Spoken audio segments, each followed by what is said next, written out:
viewers, welcome to Shenba's Creativity. நம்ம சேனலை subscribe பண்ணாமல் இருந்தீங்கன்னா மறக்காமல் சப்ஸ்கிரைப் பண்ணிக்கோங்க. பக்கத்தில் உள்ள பெல் ஐக்கானை ப்ரெஸ் பண்ணிக்கோங்க. ஃப்ரெண்ட்ஸ், இன்றைக்கி நம்ம கிச்சனில் சூப்பராக புல்கா பண்ண போகிறோம். புல்கா பண்ணுறதுக்கு 3 கப் கோதுமை மாவு எடுத்து வச்சுருக்கேன். இதுக்கு தேவையான அளவு உப்பு போட்டு நல்லா மிக்ஸ் பண்ணி விட்டுக்கலாம். கொஞ்சம் கொஞ்சமாக தண்ணி சேர்த்து மாவை நல்லா பிணைஞ்சிக்கலாம். மாவு ரொம்ப லூஸாகவும் பிணையக்கூடாது, அதே மாதிரி ரொம்ப டைட்டாகவும் பிணையக்கூடாது. கையில் ஒட்டாமல் நல்லா சாஃப்டாக வர்ற மாதிரி மாவை பிணைஞ்சிக்கிங்க. கண்டினியூஸாக 10 நிமிஷம் நல்லா பிணைஞ்சிக்கலாம்.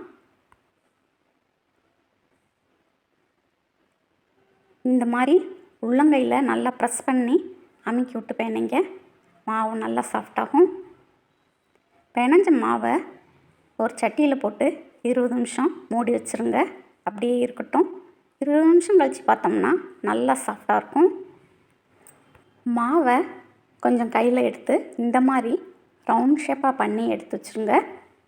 சப்பாத்தி தேய்க்கிற பலகையில் கோதுமை மாவை கொஞ்சம் தூவி விட்டுக்கிங்க. ரவுண்ட் ஷேப்பாக பண்ணி வச்ச மாவு உருண்டையை கோதுமை மாவில் நல்லா பரட்டி எடுத்துக்கிங்க. மாவை ரோல் பண்ணும்போது ரொம்ப தின்னாகவும் தேய்க்கக்கூடாது, அதே சமயம் ரொம்ப திக்காகவும் தேய்க்கக்கூடாது.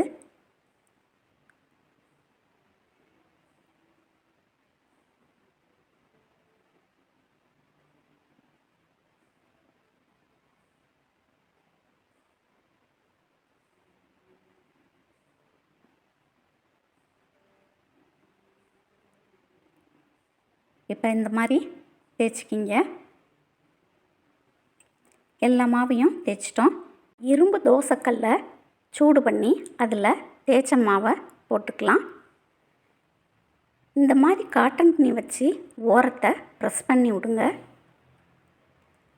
30 செகண்ட்ஸ் ஒரு பக்கம் வேகட்டும். அடுப்பு மீடியம் ஃப்ளேமில் இருக்கட்டும். அங்கங்கே பபிள்ஸ் வர ஆரம்பித்தோடனே திருப்பி போட்டுருங்க. அடுத்த பக்கம் நல்லா ப்ரௌன் கலரில் பபிள்ஸ் ஃபார்ம் ஆகிற வரைக்கும் வேக விட்டுக்கலாம். ப்ரௌன் கலர் ஸ்பாட் இருக்கிற பக்கத்தை நான் மேல் பக்கமாக வச்சு டைரெக்டாக அடுப்பில் போடுறேன்.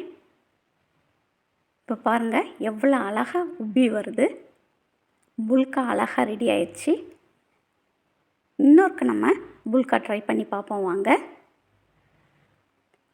சூப்பர். கல் சூடானதும் தேய்ச்ச மாவை போட்டுக்கிங்க. காட்டன் துணி வச்சு ஓரத்தை ப்ரெஸ் பண்ணி விடுங்க.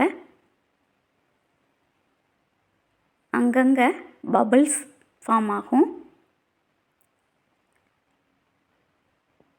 30 செகண்ட்ஸ் ஆன பிறகு அடுத்த பக்கம் திருப்பி போடுங்க. திரும்ப காட்டன் துணி வச்சு ஓரத்தில் ப்ரெஸ் பண்ணுங்க.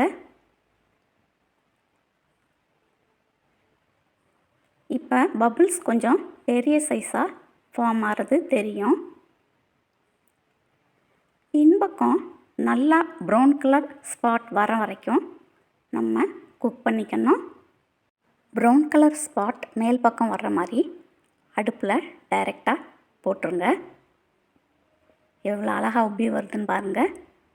புல்கா அழகாக ரெடி ஆயிடுச்சு. நீங்களும் இந்த ரெசிபி கண்டிப்பாக ட்ரை பண்ணி பாருங்கள்.